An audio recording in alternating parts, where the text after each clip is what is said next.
시청자, 미사일 수십 발보다 상표를 떼고 몰래 들어간 한국산 샴푸 한 통이 김정은을 더 떨게 만든다면 여러분은 믿으시겠습니까? 우리는 보통 북한의 위협을 핵하고 미사일로만 생각합니다. 발사했다 하면 속보가 뜨고 열병식 영상이 돌고 전문가들이 나와서 사거리가 어떻고 탄두가 어떻고 분석을 하죠. 그런데 정작 김정은 체제를 안에서부터 갉아먹고 있는 건 그 거대한 무기들이 아닙니다. 장마당 좌판에 깔린 한국산 밥솥 하나, 라벨을 뜯어낸 샴푸 한 통, USB에 담긴 드라마 한 편이에요.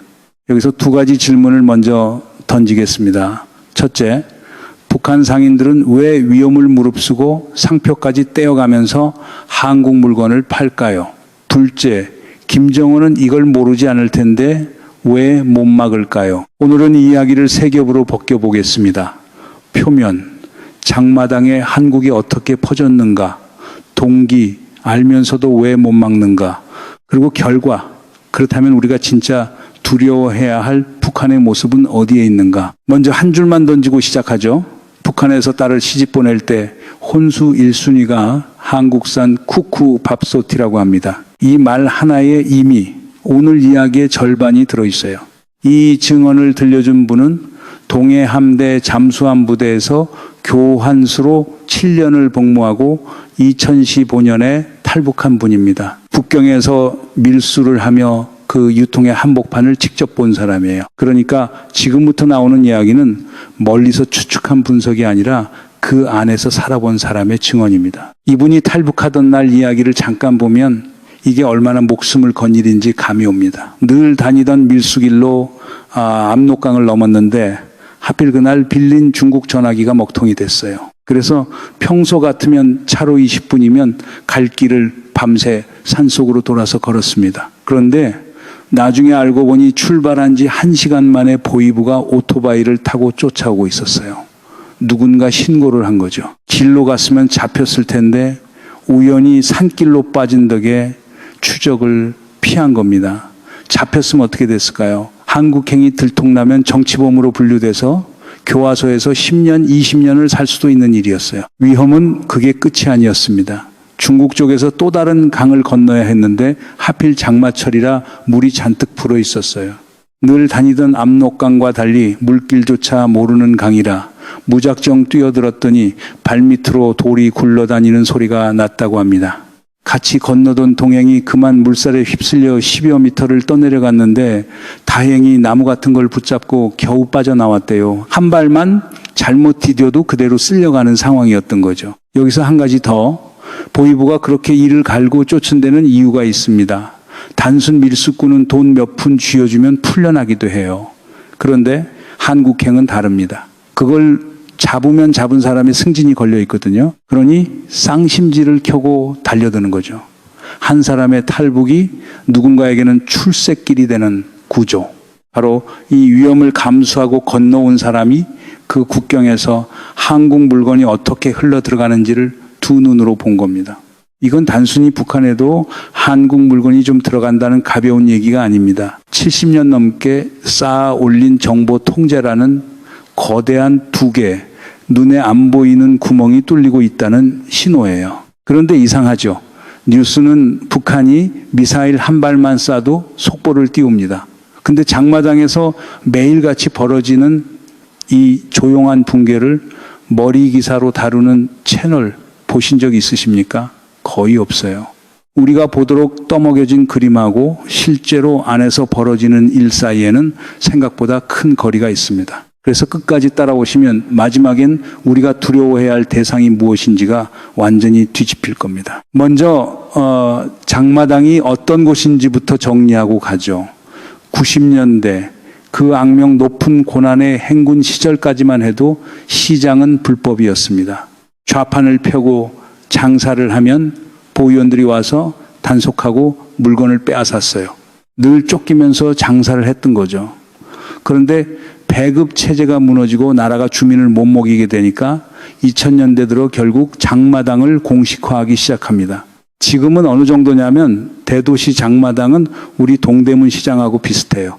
1층엔 쌀하고 식료품, 2층엔 공산품, 3층엔 화장품. 이렇게 층을 나눠서 돌아갑니다. 사실상 북한 주민의 생계를 떠받치는 경제 중심지가 된 거예요. 자, 그럼 이 시장에 한국 물건이 어떻게 들어와 있느냐. 여기서부터가 진짜입니다. 먼저 한국산은 상표를 다 떼고 팔립니다.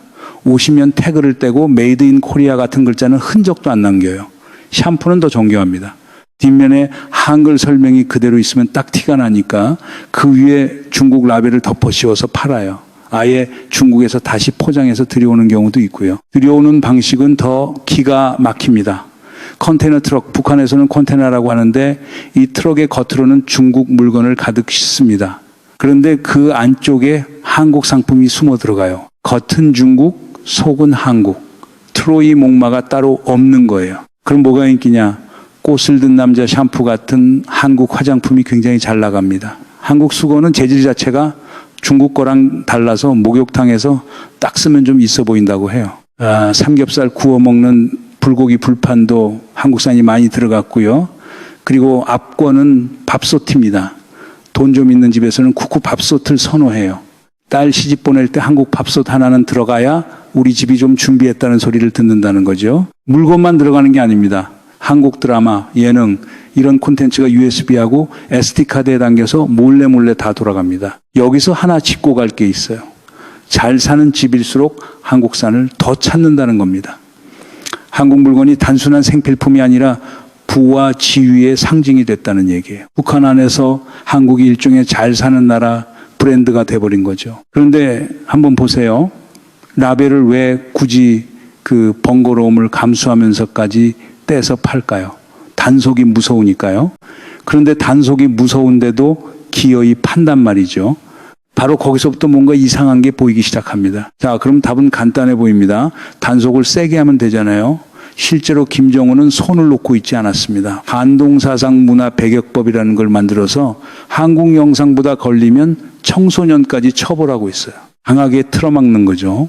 이쯤 되면 그럼 결국 막히겠네 하고 이야기가 끝난 것 같습니다. 그런데 여기서 다들 놓치는 게 하나 있습니다. 단속을 강하게 할수록 처벌받은 사람들이 오히려 더 탈북으로 이어진다는 거예요. 누르면 누를수록 밖으로 튀어나가는 구조인 겁니다. 게다가 증언에 따르면 단속이 아무리 심해져도 그게 아예 사라지지는 않는다고 합니다. 이유는 단순해요. 수요가 있으니까요. 사겠다는 사람이 있으니 위험을 무릅쓰고 파는 사람이 계속 나오는 거죠. 구멍난 둑을 손가락 하나로 막는 격입니다. 손가락은 10개인데 구멍은 매일 늘어나요. 어떻게 보면 그 단속법 자체가 체제 입장에서는 자충수에 가까운 겁니다. 문제는 여기서부터입니다. 그럼 김정은은 왜 이걸 뿌리째 못 뽑을까요? 답은 의외로 단순합니다. 장마당을 없애는 순간 북한 경제 자체가 같이 멈춰버리기 때문이에요. 앞에서 말씀드렸죠. 배급은 이미 무너졌고 주민들 먹고 사는 건 전부 장마당이 떠받치고 있습니다. 여자들은 하루에 한 번씩 장마당을 드나들어요. 쌀도 거기서 사고 반찬거리도 거기서 사고 심지어 자동차에 넣는 연료까지 시장에서 구합니다. 지방엔 주유소가 따로 없거든요. 모든 경제가 시장을 중심으로 돌아간다고 보시면 됩니다. 그런데 여기서 진짜 모순이 나옵니다. 국가가 이 시장을 금지하기는커녕 장마당 관리소라는 걸 두고 자릿세를 걷어요. 이게 말이 됩니까? 자본주의를 척결하겠다는 나라가 그 자본주의 시장에서 꼬박꼬박 자릿세를 챙기고 있는 겁니다. 금지한다면서 동시에 거기에 손을 벌리고 있는 거예요. 체제가 스스로 어쩔 수 없이 자본주의에 기대버린 거죠. 자, 이게 왜 치명적이냐? 시장을 통해 흐르는 게 물건만이 아니기 때문입니다. 쌀과 연료가 흐르는 그 길을 따라 외부의 문화와 정보가 같이 흘러요. 그러니까 김정은 입장에서는 추구가 없는 겁니다. 정보를 막으려고 시장을 죽이면 경제가 멈추고 경제를 살리려고 시장을 놔두면 정보가 셉니다. 어느 쪽을 골라도 손해인 거죠. 그리고 이게 정보가 새는 정도로 끝나지 않습니다. 이 증언을 한 분이 정확히 짚었어요. 자본주의를 한번 보면 그 사상이 무너지는 건 정말 순간이라고요. 평생 우리가 제일 잘 산다고 배운 사람이 한국 밥솥 하나, 드라마 한 편을 보는 순간 그 믿음에 금이 가는 겁니다. 비교 한 번이면 끝나는 거예요. 사실 북한 당국은 오랫동안 이 비교를 막으려고 안간힘을 써왔습니다. 주민들한테 한국이 어떤 나라인지를 제대로 보여준 적이 없어요. 한미 연합훈련을 한다고 하면 그냥 훈련을 한다고만 전할 뿐 그게 어떤 규모인지 구체적으로는 설명하지 않습니다. 그러면서 자본주의 군대는 정신적으로 타락하고 약하다 이렇게 가르치죠. 가끔 태평양에서 훈련하는 이지스함이나 항공모함 영상을 아주 잠깐 보여주는데 그것도 위협적인 장면으로만 편집해서 내보냅니다. 그러니까 주민들은 한국이 잘 산다는 건 어렴풋이 알아도 정작 북한이 얼마나 뒤처져 있는지는 모르게 되는 거예요. 모든 화살이 한쪽으로만 향하게 정보를 깎아서 보여주는 겁니다. 여기서 하나 더. 전문가들은 핵이다, SLBM이다, 사거리가 몇 킬로다, 스펙만 줄줄 읊습니다. 그런데 정작 왜 김정은이 이 작은 샴푸 하나를 못 막느냐는 이 구조를 차분히 짚어주는 분석은 거의 못 보셨을 거예요. 진짜 그림은 항상 다들 안 보는 쪽에 있습니다. 임금님 귀는 당나귀 귀. 아무리 입을 틀어막아도 결국엔 온 나라가 다 알게 되는 그 소문 말입니다. 조금만 더 깊이 들어가 보죠. 봉쇄 위에 세운 이념에는 치명적인 약점이 하나 있습니다. 외부와 비교되는 순간 무너진다는 거예요. 그리고 북한 주민들은 이미 우리 생각보다 많이 알고 있습니다. 한국이 잘 산다는 것, 미국이 뒤를 봐주니 함부로 못 건드린다는 것, 이 정도는 압니다. 정확한 디테일은 몰라도 큰 그림은 이미 세고 있는 거예요. 두근 벌써 젖어 있습니다. 그래서 김정은이 정말 두려운 건 한국의 미사일이 아닙니다. 체제의 적은 무기가 아니라 비교입니다. 총구는 막을 수 있어도 비교당하는 건 못 막거든요.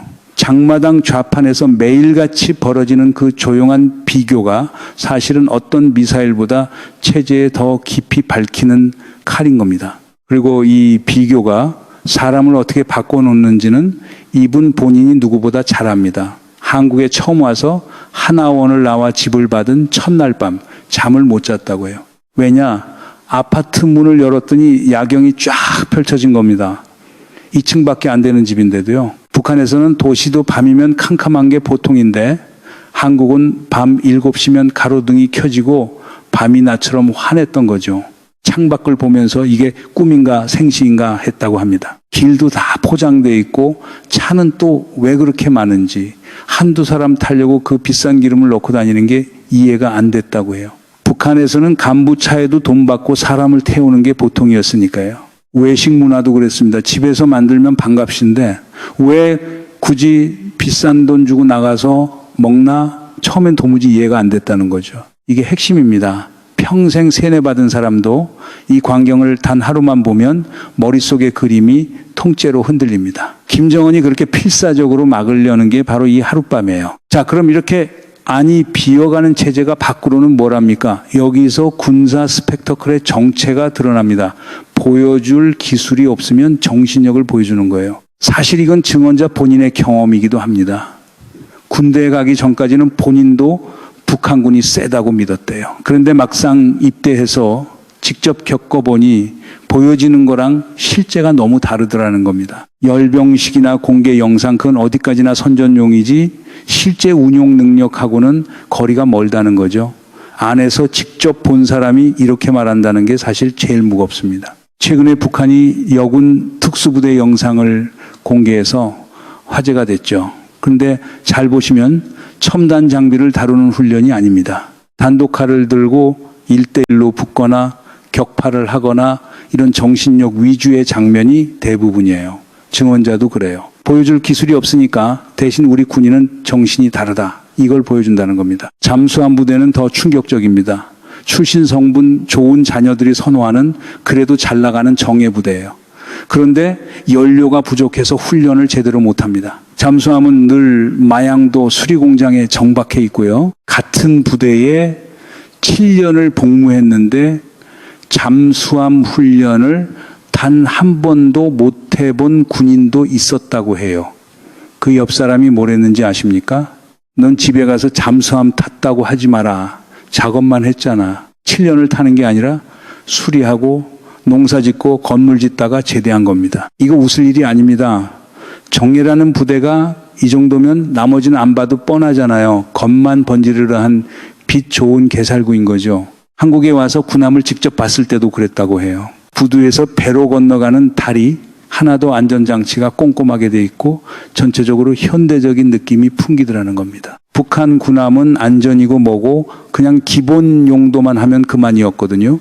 군인의 안전이나 복지 같은 걸 챙긴다는 발상 자체가 없었던 거죠. 배 한 척을 봐도 그 나라가 사람을 어떻게 대하는지가 그대로 드러나는 겁니다. 강한 군대라는 이미지가 얼마나 속빈 강정인지는 여군들의 생활을 보면 더 적나라합니다. 같은 잠수함 부대 안에서도 직접 잠수함을 타는 군인은 이른바 7호 공급을 받아요. 고기에 고급 담배에 초콜릿에 버터까지 나옵니다.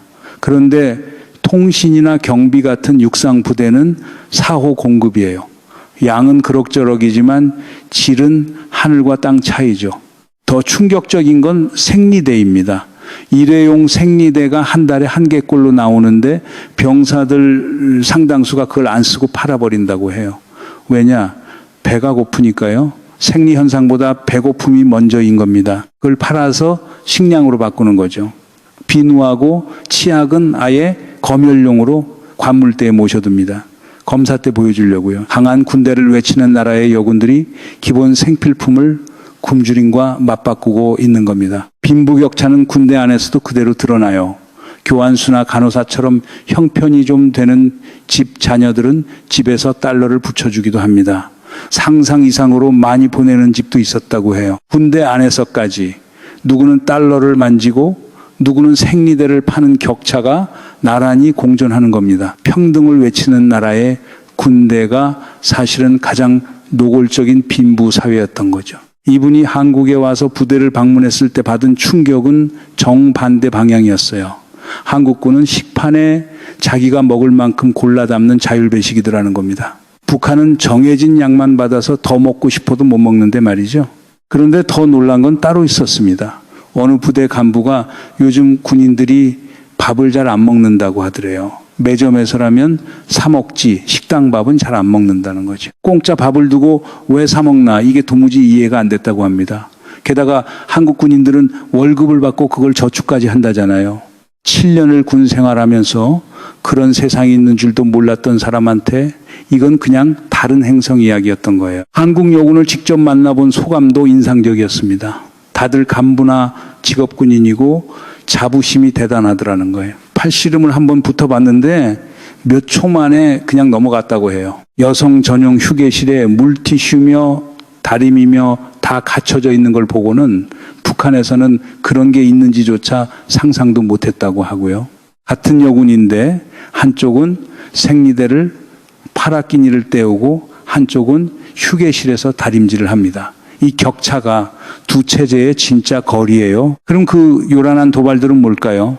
증언자는 연평도 포격 사건 때문에 있었던 사람입니다. 그가 보기에 외부 도발은 상당 부분 내부의 불안을 밖으로 돌리려는 자기 방어용이라는 거예요. 정작 전쟁이 났을 때 얼마나 버틸 수 있는지 그 지속력의 한계를 누구보다 잘 아는 게 바로 북한 지도부거든요. 게다가 북한은 외부 정세에 굉장히 민감합니다.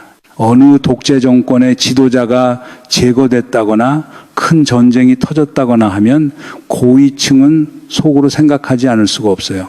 우리도 저렇게 되면 어쩌나. 그 불안이 위로 올라갈수록 오히려 더 짙어진다는 겁니다. 심지어 균열은 위쪽에서도 보입니다.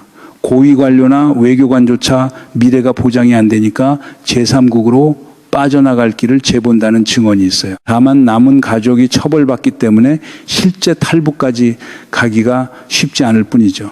위에서부터 아래까지 다들 속으로는 알고 있는 겁니다. 자, 그럼 이 요란한 쇼가 진짜 노리는 게 뭘까요? 우리가 계속 미사일만 쳐다보게 만드는 겁니다. 우리가 그 공포에 반응하느라 바쁜 동안 정작 안에서 무너지고 있는 진짜 그림은 안 보이게 되는 거예요. 처음에 제가 물었습니다. 샴푸 한 통이 미사일보다 더 위협적일 수 있느냐고요. 이제는 질문 자체가 바뀝니다. 우리가 봐야 할 건 북한이 무엇을 쏘느냐가 아니라 북한이 무엇을 못 막느냐였어요. 한 탈북민이 목숨 걸고 건넌 압록강 상표를 뜯어내던 장마당 좌판 7년을 정박만 했던 잠수함 따로 떨어진 조각들 같지만 한자리에 모아놓으면 하나의 그림이 됩니다. 강한 척하는 체제일수록 사실은 안에서 새고 있다는 거예요. 밖으로 주먹을 세게 쥘수록 그건 오히려 안이 약하다는 신호일 때가 많습니다. 그렇다면 진짜 위험한 순간은 언제일까요? 어쩌면 북한이 미사일을 쏘는 그 순간이 아니라 매일 젖어가던 그 둑이 어느 날 한꺼번에 터지는 순간일지도 모릅니다. 정보의 둑이 무너진 체제가 어떻게 됐는지는 역사가 이미 여러 번 보여줬어요. 한때 난공불락처럼 보였던 체제들이 정작 총성 한 발 없이 안에서부터 주저앉았으니까요. 문제는 그때 우리가 준비가 돼 있느냐는 겁니다. 오늘 이야기가 조금이라도 새로운 그림을 보여드렸다면 구독과 알림 설정 부탁드립니다. 다음엔 더 깊은 이야기를 들고 오겠습니다. 여러분들 이 사안을 어떻게 생각하십니까? 여러분들의 견해를 댓글로 많이 남겨주시기 바랍니다. 감사합니다.